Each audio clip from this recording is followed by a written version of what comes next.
Sir बताइए कि आप अभी जस्टिस के लिए आए हैं सुशांत के लिए, और सुशांत की मौत पर जैसे राजनीति हुई और जस्टिस को डिले किया गया, ऐसा माना जाता है कि justice delayed is justice denied, इस पर क्या कहेंगे आप? हम इसमें यही कहेंगे कि हमारा जो हिंदुस्तान का जो प्रशासन है, हमारा जो मंत्री है, हमारा जो कुछ भी हमारे हिफाजत के लिए है, वो मेरे हिफाजत के लिए नहीं है, वो गद्दार के लिए है, वो चोर के लिए है, वो हत्यारा के लिए है, जनता के लिए कुछ नहीं है।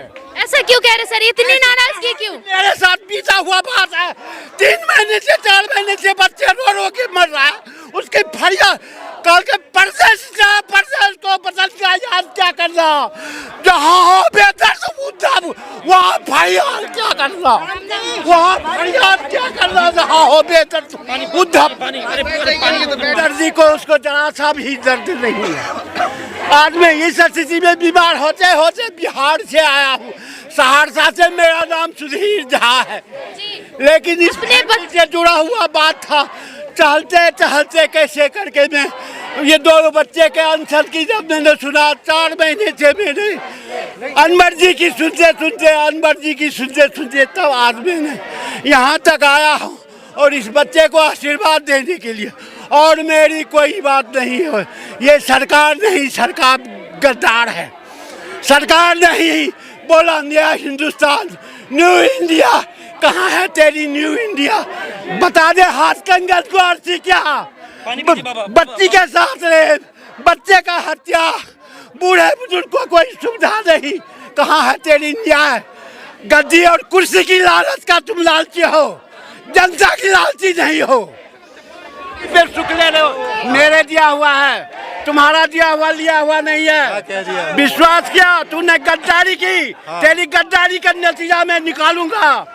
मैं जनता हूँ, सब जानता हूँ, जनता हूँ। बड़ी बात आप कह रहे हैं, जनता हूँ, सब जानता हूँ। जनता हूँ, न किसी पार्टी से हूँ, न किसी से, स्वतंत्र अपनी मेहनत और कच्ची की कमाई से रोटी खाता हूँ। आज तक 70 वर्ष की उम्र में सरकार की ऐसी एक भी योजना नहीं है जो मैंने पाया है।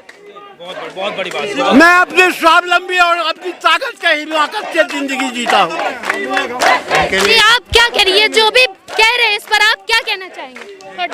ये जो क्या कहना चाहते हैं, इनके मन के अंदर जो विचार उमड़ रहे हैं, मतलब एक देश प्रेम होता है, देश भक्ति होती है, वो निकल के आ रही है। तो इनके लिए मैं एक शेर कहना चाहूँगा, ईमान है अगर तुझ में तो फिर वो दिखना चाहिए, ईमानी गुल को जहाँ में खुलकर महकना चाहिए।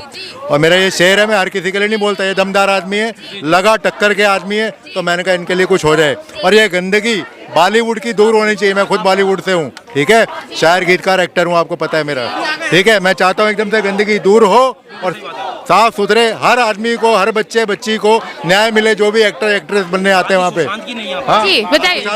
बात यहाँ पे सुशांत की नहीं है, बात यहाँ पे है कि हर एक कॉमन आदमी को न्याय मिलना चाहिए। जो भी वहाँ जाए, जो भी न्यूकमर हर एक सपने देखता है, जैसे हम लोग सपने देखते हैं, तो हमें ये नहीं कि वहाँ पे जाके हमारे साथ दुर्व्यवहार हो, हमारा शोषण हो, हमें इस तरह की हमें दुर्व्यवहार मानसिक रूप से हम त्रस्त हो जाए। कि जी मेरे कहने का मतलब है, ये जो बॉलीवुड है, बॉलीवुड ने लोगों को त्रस्त किया हुआ है। यहाँ पर एक जो न्यूकमर है अपने सपने देखता है, लेकिन जो सपने देखने के बावजूद उसके साथ वहाँ पे जाकर जो दुर्व्यवहार किया जाता है, वहाँ पे चक्कर है, वहाँ पे मैं आपको बताता हूँ, वहाँ पे लॉबियाँ बनी हुई है। वहाँ पे खान की अलग लॉबी है, वहाँ पे कपूर की अलग लॉबी है, वहाँ पे डायरेक्टर की अलग लॉबी है, वहाँ पे प्रोड्यूसर की अलग लॉबी है। ये आज की बात नहीं है, ये 1975 से चलता आ रहा है। मनमोहन देसाई के वक्त वो अमिताभ बच्चन को लेकर कोई फिल्में बना रहा है, यहाँ पे कोई यश चोपड़ा शाहरुख खान को लेकर फिल्में बना रहा है, यहाँ पे कोई, यहाँ पे वो जो एक करीना कपूर एक्ट्रेस है, वो यहाँ पे ये कहती है कि मैं सिर्फ ए लिस्टर स्टार के साथ ही काम करती हूँ, क्योंकि बाकी जो एक्टर करीना कपूर तो ये भी कहती है सर कि कौन बुलाता है, मूवी देखने आते क्यों हो, इस पर क्या कहेंगे? जी करीना कपूर को अब ये नहीं पता चल रहा है ना, करीना आजकल लोग मूवी देखने जा रहे थे, अब करीना कपूर को पता चलेगा उनकी मूवी लाल सिंह चड्ढा आ रही है, लोग किस तरह उनका बहिष्कार करेंगे करीना कपूर का।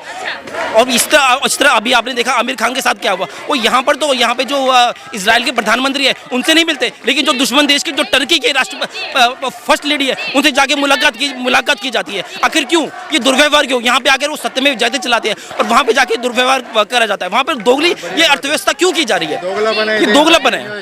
तो इस दोगलेपन का क्या हल है सर, क्या लगता है? कि दोगलेपन का यही हल है, इनका एक तरह से पूरी तरह से बहिष्कार किया जाए बॉलीवुड का, इनकी फिल्में ना देखी देखी जाए, इसका सबसे वो अच्छा उदाहरण यही है। अगर हम नहीं जाएंगे तो वो पिक्चरें कहाँ से बनाएंगे? सर ये जनता के पैसों से ही जनता को ही नीचा दिखाने का काम ये लोग दशकों से करते आ रहे हैं। और अगर बात करें इस तरह की संदेहास्पद मौतों की तो ये पहली बार नहीं है बॉलीवुड में, इस पर क्या कहेंगे आप? संदेहास्पद मौतें हैं, ये पहले से दिव्या भारती के वक्त से चली आ रही है। दिव्या भारती, ये जिया खान, उससे गुलशन ग्रोवर परवीन बॉबी, गुलशन ग्रोवर, ये बहुत से ये तो ऐसी चीज़ें हैं जो पहले से चली आ रही है। लेकिन इस बार जो मुद्दा बहुत ज़्यादा हाईलाइट हुआ है आप लोगों की मीडिया पत्रकारिता के चैनल के द्वारा, ये जो मुद्दा हाईलाइट हुआ है इस बार, ये मुद्दा, ये बात जो दूर तक निकली है दूर तक जाएगी इस बार। हर बार ये पिछली बार ये जिया खान की तरह उसका भी इन्होंने मर्डर किया था, लेकिन उसके बाद जिया खान की माँ को एक मैंने किसी न्यूज़ चैनल के पोर्टल के माध्यम से पढ़ा था, महेश भट्ट उनको कहता है कि ज़्यादा बोलेगी तो तुझको सुला दिया जाएंगे। ये क्या, ये कहाँ की बात है, कहाँ की नीति है सब? ये लोग समाज के सामने ऐसे आते हैं कि इनसे अच्छा कोई है ही नहीं। अगर कोई सोशल रिफॉर्मर है समाज में तो वो बॉलीवुड वाले हैं, लेकिन हरकतें इनकी इतनी नीची है, क्या कहेंगे? जी, हरकतें इनकी बहुत ज़्यादा नीची है। आपने देख लिया किस किस के स्कैंडल नहीं निकले। आपने पहले देखा ये श्रद्धा कपूर ड्रग्स में फंसी, श्रद्धा कपूर के पिताजी शक्ति कपूर का ये बीच में वो हुआ था, स्टिंग ऑपरेशन हुआ था, वो लड़कियों को आओ ये सब बातें करते हुए। आप अपने नजरिए से कैसा न्याय चाहते हैं? जी, मैं तो अपने नजरिए से चाहता हूँ इनको 302 मिले, 302 में इनको फांसी और उम्र कैद की सजा मिले हर एक कातिल को, चाहे वो सुशांत का कोई भी कातिल हो, चाहे वो दीपेश पठानी हो, चाहे वो संदीप सिंह हो। संदीप सिंह 1 साल से पूरा घूम रहा था, लेकिन वो एंड वक्त पर आधार कार्ड और पैन कार्ड लेकर के आ गया। तो क्या ये दुर्व्यवहार नहीं है? तो ये क्या ये गलत नहीं है? तो यही सब है, हमें पूरा न्याय चाहिए। इसको लंबा प्रोसेस ले जाने का इस सरकार को कोई अधिकार नहीं है। यस या नो का सरकार डिसीजन दे। तुम फांसी दे रहे हो ये कि रिहा कर रहे हो, इसके बाद जनता खुद सोच लेगा। जनता को बरगलाया ना जाए, ये जनता को बरगलाया नहीं, ये 3-4 महीना हो गया, 4 वर्षीय हो गया उसका। सर कहीं ना कहीं हमेशा ही प्रशासन जनता को धोखे में रखती है। ये ढिलाई अब जनता बर्दाश्त नहीं करेगा। तुरंत खुली चुनौती, खुला चुनौती है, तुरंत दो। अब चाहे CBI हो, कोई हो, राव हो, प्रधानमंत्री हो, कोई हो, अपने हिसाब से। न्याय नहीं हुआ तो जनता क्या करेगी? सर अगर न्याय तो 16 नहीं है, 16 हो जाएगा, 16 जी 24 घंटा के अंदर मंत्रालय कोई भी हो। देखिए जी, मेरे कहने का मतलब है ये जो बॉलीवुड है, बॉलीवुड ने लोगों को त्रस्त किया हुआ है। यहाँ पर एक जो न्यू कुमार है अपने सपने देखता है, लेकिन जो सपने देखने के बावजूद उसके साथ वहाँ पे जाकर जो दुर्व्यवहार किया जाता है, वहाँ पे चक्कर है। वहाँ पे मैं आपको बताता हूँ, वहाँ पे लॉबियाँ बनी हुई है। वहाँ पे खान की अलग लॉबी है, वहाँ पे कपूर की अलग लॉबी है, वहाँ पे डायरेक्टर की अलग लॉबी है, वहाँ प्रोड्यूसर की अलग लॉबी है। ये आज की बात नहीं है, ये 1975 से चलता आ रहा है। मनमोहन देसाई के वक्त वो अमिताभ बच्चन को लेकर कोई फिल्में बना रहा है, यहाँ पे कोई यश चोपड़ा शाहरुख खान को लेकर फिल्में बना रहा है, यहाँ पे वो जो एक करीना कपूर एक्ट्रेस है वो यहाँ पे ये कहती है कि मैं सिर्फ A-लिस्टर स्टार के साथ ही काम करती हूँ, क्योंकि बाकी जो एक्टर है। करीना कपूर तो ये भी कहती है सर कि कौन बुलाता है, मूवी देखने आते क्यों हो, इस पर क्या कहेंगे? जी, करीना कपूर को अब ये नहीं पता चल रहा है ना, करीना आजकल लोग मूवी देखने जा रहे थे, अब करीना कपूर को पता चलेगा उनकी मूवी लाल सिंह चड्ढा आ रही है, लोग किस तरह उनका बहिष्कार करेंगे करीना कपूर का। और इस तरह अभी आपने देखा आमिर खान के साथ क्या हुआ। वो यहाँ पर तो यहाँ पे जो इजराइल के प्रधानमंत्री है उनसे नहीं मिलते, लेकिन जो दुश्मन देश के जो टर्की के राष्ट्र फर्स्ट लेडी है उनसे जाके मुलाकात की जाती है। आखिर क्यों ये दुर्व्यवहार क्यों? यहाँ पे आकर वो सत्य में जयते चलाते हैं और वहाँ पे जाके दुर्व्यवहार करा जाता है। वहाँ पर दोगली ये अर्थव्यवस्था क्यों की जा रही है? दोगलापन है। तो इस दोगलेपन का क्या हल है सर, क्या लगता है? कि दोगलेपन का यही हल है, इनका एक तरह से पूरी तरह से बहिष्कार किया जाए बॉलीवुड का, इनकी फिल्में ना देखी जाए, इसका सबसे वो अच्छा उदाहरण यही है। अगर हम नहीं जाएंगे तो वो पिक्चरें कहाँ से बनाएंगे?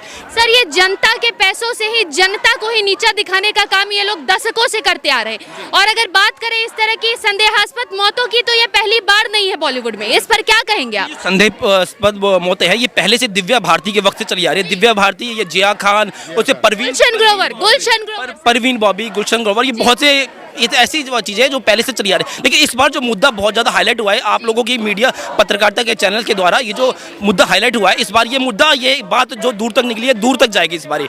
हर बार ये पिछली बार ये जिया खान की तरह उसका भी इन्होंने मर्डर किया था, लेकिन उसके बाद जिया खान की माँ को एक मैंने किसी न्यूज़ चैनल के पोर्टल के माध्यम से पढ़ा था, महेश भट्ट उनको कहता है कि ज़्यादा बोलेगी तो तुझको सुला दिया जाएंगे। ये क्या, ये कहाँ की बात है, कहाँ की नीति है सब? ये लोग समाज के सामने ऐसे आते हैं कि इनसे अच्छा कोई है ही नहीं। अगर कोई सोशल रिफॉर्मर है समाज में तो वो बॉलीवुड वाले हैं, लेकिन हरकतें इनकी इतनी नीची है, क्या कहेंगे? जी, हरकतें इनकी बहुत ज़्यादा नीची है। आपने देख लिया किस किस के स्कैंडल नहीं निकले। आपने पहले देखा ये श्रद्धा कपूर ड्रग्स में फंसी, श्रद्धा कपूर के पिताजी शक्ति कपूर का ये बीच में वो हुआ था, स्टिंग ऑपरेशन हुआ था, वो लड़कियों को आओ ये सब बातें करते हुए। सर श्रद्धा कपूर के पिताजी की आपने बात की है तो इस सुशांत SSR केस पर मूवी बनने जा रही है जिसमें एनसीबी के ऑफिसर का रोल प्ले करने वाले हैं शक्ति कपूर। इस पर क्या कहेंगे आप? नहीं, मेरे ख्याल से अभी जो उनके जो लॉयर है विकास सिंह जी, उन्होंने भी कहा है और परिवार की भी यही राय है कि अभी इस पर कोई भी फिल्म और कोई भी मूवी नहीं बननी चाहिए, क्योंकि ये अभी जो मामला है ये पूरी सीबीआई के पास में है। अगर सिर्फ मूवी बन जाए तो इस पर ये बीच में लोग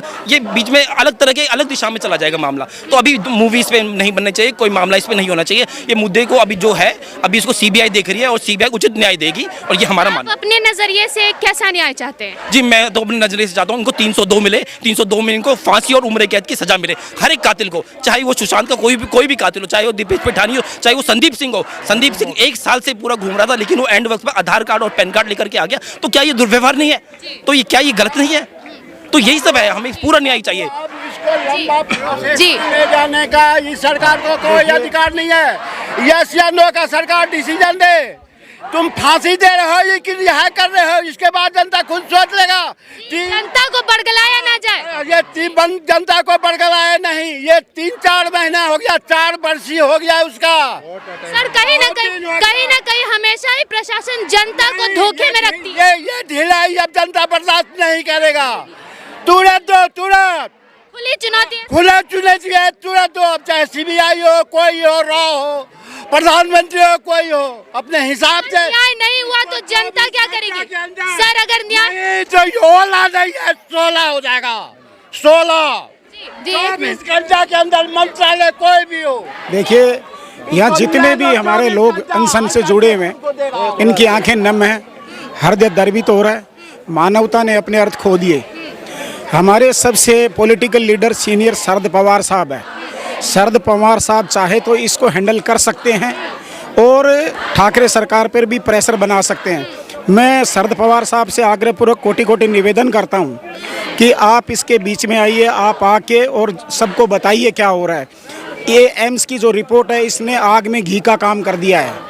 इससे हमें शंका जाहिर हो रही है कि ये सही दिशा में केस नहीं जा रहा। लेकिन सर आप तो इकलौते इंसान मिले हैं जिसको शरद पवार की नीति पर विश्वास है, बाकी तो कोई विश्वास करने के लिए तैयार ही नहीं है। महाराष्ट्र सरकार पूरी तरह से घेरे में है इस मसले में। कई बार इस प्रकार के मसले आए हैं तो शरद पवार साहब ने पॉलिटिकल बिहेव में अच्छे वक्तव्य दिए हैं।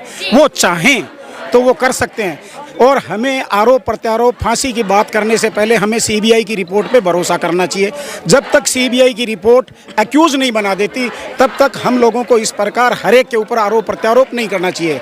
तथाकथित योजनाबद्ध तरीके से कुछ लोग बोल रहे हैं। सर लेकिन आरोप प्रत्यारोप को अगर हटा दिया जाए तो भी यहाँ पर तो जस्टिस की मांग हो रही है। सर जस्टिस की मांग तो ये तो राइट है लोगों का, इससे कैसे वंचित रख सकते हैं? पहले हमारा आंदोलन था सीबीआई तक, सीबीआई जांच हो। सीबीआई जांच आने दो, 2, 4, 5 दिन, 10 दिन, 15 दिन फिर भी लग सकते हैं। हमें सीबीआई जांच पे भरोसा। सीबीआई का इंतजार करना चाहते हैं आप? जी आप बताइए।